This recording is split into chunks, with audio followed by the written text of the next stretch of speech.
Bom dia, mercado global de quinta-feira. Começamos hoje com as imagens mais fortes de um dia histórico para o Egito que o mundo e os mercados vão recordar.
O barril de petróleo voltou hoje a bater o máximo de 28 meses em Londres. Naturalmente, o barril de Brent a ultrapassar a barreira dos $103 devido à crise no Egito. Os analistas temem agora que a instabilidade leva ao encerramento do canal de Suez, o que tornaria a matéria-prima e, consequentemente, os combustíveis bastante mais caros. O alarme voltou a soar nos mercados com os confrontos no Egito entre manifestantes pró e contra Mubarak. Consequência, o petróleo disparou em Londres para um máximo de mais de 2 anos. Em causa estão os receios de que a crise leve o Egito a encerrar o canal do Suez, por onde passam diariamente 1 milhão de barris que vêm do Golfo e seguem para o Mediterrâneo. Qualquer coisa como 4,5% do fornecimento mundial de petróleo. O responsável pela Agência Internacional de Energia afirma que os preços vão continuar a subir até que o mercado veja alguma solução. Já António Saraiva acredita que a crise pode catapultar o porto de Sines. Se estas alterações geográficas em termos do canal do Suez permitirem outras rotas pelo Cabo, etc., provavelmente Portugal, como eu dizia, para mal de uns, bem de outros, provavelmente por esse facto Portugal vai ter aí acrescidas vantagens que anteriormente não tinha com a normal situação nesses países. O agora chamado Canal de Suez já foi denominado de Canal dos Faraós. Antes mesmo da construção desta via marítima, já os romanos a usavam para a travessia de pequenos navios, o que diminuía significativamente a distância entre a Europa e o sul da Ásia. Construído em 1859, o Suez é o canal mais longo do mundo, com 193 km de extensão. A questão é que, como está sob a alçada egípcia, um eventual encerramento da ligação obrigaria os petroleiros a contornarem o continente africano, passando pelo Cabo da Boa Esperança, para conseguirem chegar ao Índico e ao Pacífico. O problema é que esta rota alternativa tornaria o transporte da matéria-prima mais lento e, simultaneamente, bastante mais caro. Para já, a hipótese de encerramento do canal do Suez não passa disso mesmo, de um cenário hipotético, mas pode acontecer, até porque a altura é de mais tensões noutros países como a Jordânia, Iémen e Síria. O elevado preço das matérias-primas e os valores atingidos pela inflação poderão levar o Banco de Inglaterra a subir as taxas de juro. A hipótese foi colocada esta quarta-feira pelo vice-governador da instituição. O Banco de Inglaterra pode vir a ser obrigado a subir as taxas de juro em resposta à subida dos preços das commodities e à escalada da inflação. As declarações do vice-governador do Banco Central Inglês, Charles Bean, surgem no mesmo dia em que um dos membros do Comitê de Política Monetária do banco alertou para a necessidade de subir as taxas de juro, sob pena do Banco de Inglaterra perder a batalha contra a inflação. Tanto Bean como Andrew Santance mostraram sinais de preocupação com a contração da economia do país em 0,5% no último ano, um facto que poderá dificultar a definição das políticas monetárias.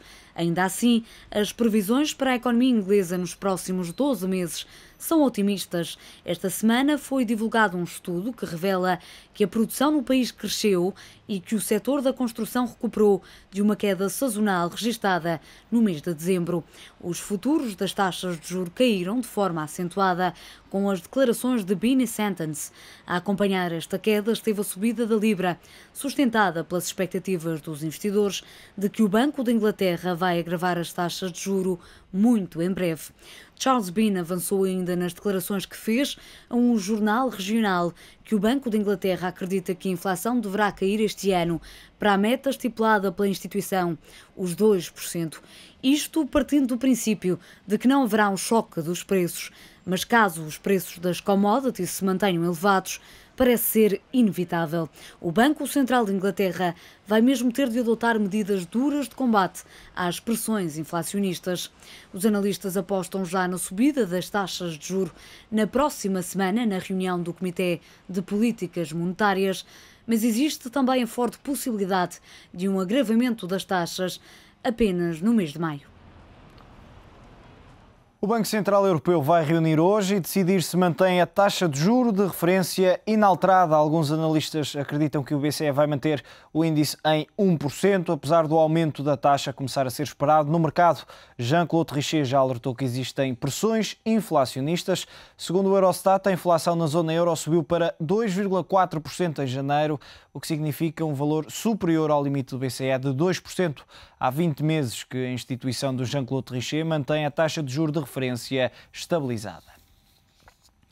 A Reserva Federal Norte-Americana já tem mais dívida pública do país do que a China e o programa de apoio à economia, o Quantitative Easing 2, ainda só vai a meio.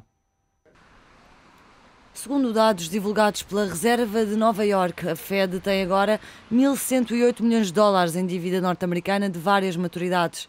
Logo a seguir vem a China com 896 mil milhões e o Japão com 877 mil milhões de dólares.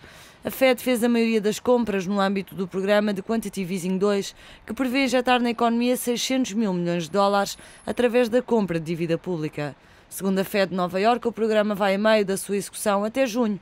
A instituição prevê de ter dívida soberana norte-americana no valor de 1.600 milhões de dólares, próximo dos montantes detidos em conjunto pela China e pelo Japão.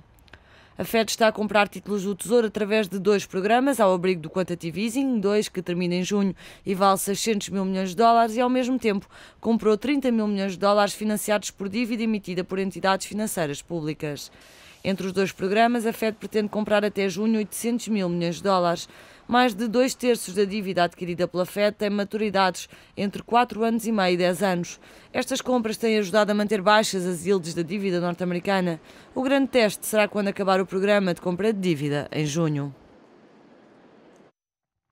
Em estúdio para analisar as notícias do dia está Duarte Caldas, analista da IG Markets. Duarte, bom dia em primeiro lugar. Parece-te provável um encerramento do canal Suez que possa ainda agravar mais os preços do petróleo? Enfim, não me parece, nesta altura da situação, ou como as coisas estão, não me parece que seja muito provável.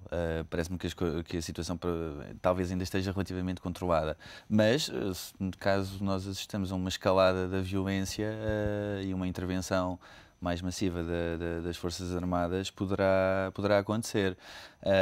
Nós ontem estávamos a falar sobre isto na IG Markets e estávamos a dizer, quer dizer, o cenário que à partida, se a coisa piorar, poderá acontecer, será os Estados Unidos começarem a mobilizar forças navais, etc., para a região, e termos uma subida muito abrupta dos preços do petróleo, sobretudo pelo encerramento do canal de Suez, que é a única forma do petróleo passar ali naquela zona, senão temos que dar a volta por baixo por continente africano. Era essa a questão que eu te iria colocar a seguir, não pensando numa resolução interna, o que é que, por exemplo, a Europa e os Estados Unidos, já falaste nessa deslocação de meios militares para o local por parte dos Estados Unidos, mas que outras medidas poderão ser tomadas para evitar, no fundo, que esse canal seja encerrado e, consequentemente, que assistamos ainda a um agravamento do preço, nomeadamente do Brent, que ainda hoje voltou a atingir um novo máximo de 28 semanas? Eu acho que 28 meses, perdão.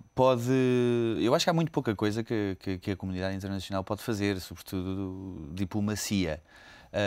Mas aquilo que está acontecendo no Egito parece não ter volta atrás.